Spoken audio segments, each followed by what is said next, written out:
Hi everyone, welcome back to Taste of Nutrition, where you can build health and confidence without restricting food or breaking the bank. This video is part 2 of the video series where I review all the main vitamins. In my last video, I reviewed vitamins A, B, and C, and you can watch it by clicking up here or looking at the video in the description box below. Today I will be talking about vitamins D, E, and K.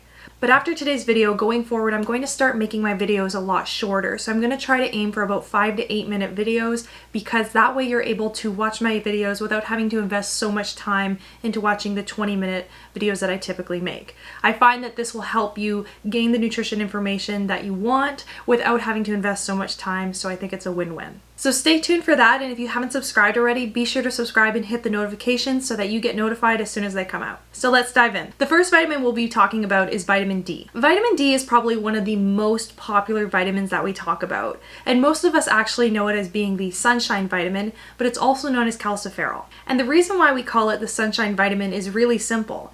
When the sun's UV rays hit our skin, we're actually able to synthesize vitamin D on our own. And truth be told, majority of the population do not have adequate vitamin D levels, and here's why. If you live in a northern climate like Canada, where I live, you actually don't have access to the UV rays all year round. We do get sun in the winter, obviously, but the UV rays are rather weak, so they're not going to be able to produce significant amounts of vitamin D in our skin. The other thing is, if you're trying to protect your skin from sun damage, you'll likely wear sunscreen regularly, especially in the summertime when the UV rays are strong. The problem with this, and obviously wearing sun protection is very important for protecting our skin from skin cancer or sun damage. However, our skin is not able to synthesize vitamin D as well because the UV rays aren't penetrating it. So as a result, our vitamin D levels can't increase that much when we're either covering ourselves with clothes or wearing sunscreen. Number 2, there are very few foods that are actually high in vitamin D. The main sources of vitamin D in the diet come from a couple foods, and that's it. So mostly mushrooms, fish, some meats, eggs, dairy, and then fortified cereals, as well as plant-based beverages and juices. And that's pretty much it. There actually aren't a lot of vitamin D foods that would provide enough vitamin D that would actually help increase your levels. And really, even then, most people don't eat enough of the foods that are actually high in vitamin D to, again, increase your levels very much. Now, the reason why vitamin D is so important is for a couple reasons. The first one is bone health. Vitamin D works really closely with calcium to help build and protect our bones. In fact, vitamin D plays a crucial role in calcium absorption in the gut. So it's very important that you have adequate vitamin D levels to make sure that your body is absorbing calcium and doing what it needs to do with it. It's also important for immune health. People with low levels of vitamin D have been shown in the literature to have a harder time recovering from illness, as well as having poorer immune health in general. And finally, mental health. Interestingly, observational studies have shown that low levels of vitamin D are more associated with higher rates of depression as well as anxiety. In particular, we notice higher rates of depression and anxiety in the winter months when we don't have as much access to sunlight and our vitamin D levels are going down. While the research is mixed, most health experts agree that supplementing with vitamin D is a good idea, especially if you have one of the following. You don't have regular sun exposure or stay inside a lot. You're above the age of 50. The research is starting to suggest younger people may benefit too. You have darker skin.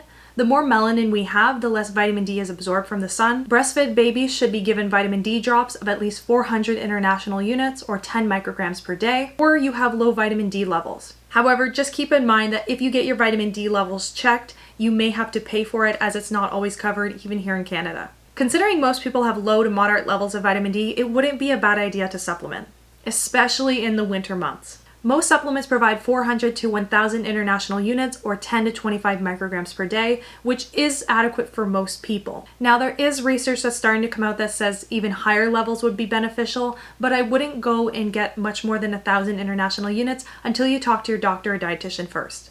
The next vitamin we'll talk about is vitamin E. Along with vitamin D, vitamin E is a fat-soluble vitamin that's also known as alpha-tocopherol, although there are a variety of different types. One thing about vitamin E is it's a very strong antioxidant, and it plays a crucial role in protecting our cells from free radical damage. In fact, vitamin E is such a good antioxidant that a lot of cosmetic companies and food companies use vitamin E as a preservative in their products. Now, as I mentioned, vitamin E is a very strong antioxidant, and it helps to prevent free radical damage.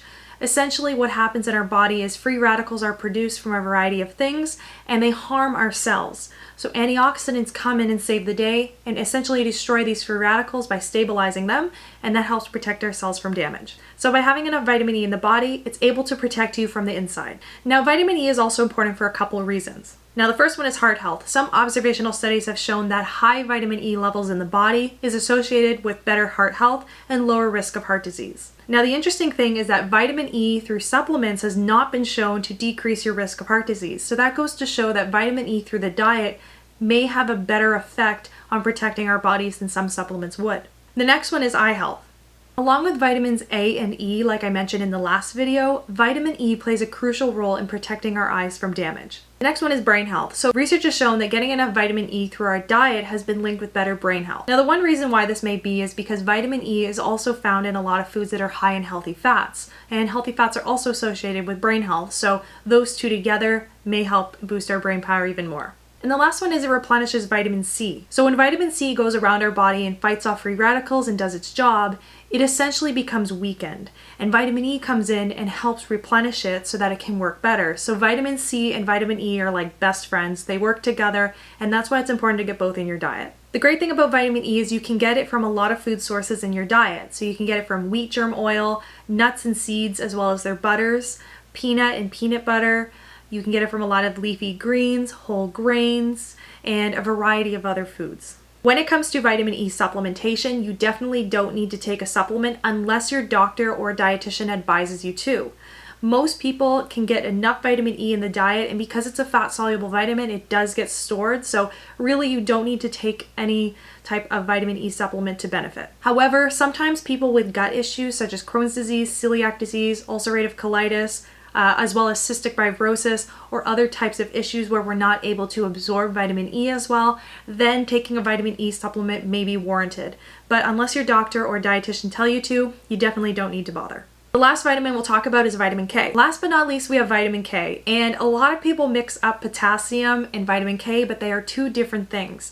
First of all, vitamin K is actually a vitamin, while potassium is a mineral, and they actually have two different functions in the body. Vitamin K is important for a variety of functions in the body, but in particular, it's important for producing prothrombin. And prothrombin is a protein as well as a blood clotting factor that helps to clot our blood and helps with bone metabolism. The reason why we want our blood to clot is because if you cut yourself on your hand or you had a cut somewhere else or inside, your body needs to be able to produce clots to prevent it from bleeding. Also, it's helpful for bone metabolism, so along with getting enough calcium and vitamin D in your diet, getting enough vitamin K also helps with bone health. Now, I quickly want to talk about the two types of vitamin K because they do get talked about a lot and you probably wonder yourself. So the first one is called vitamin K1. Vitamin K1 is found in a lot of leafy green vegetables, spinach, broccoli, Brussels sprouts, and so on. And it's our main source of vitamin K in the diet. Vitamin K1 isn't absorbed as well as vitamin K2, which I'll talk about in a second. And essentially the reason why is because it's bound within the cell's chloroplast.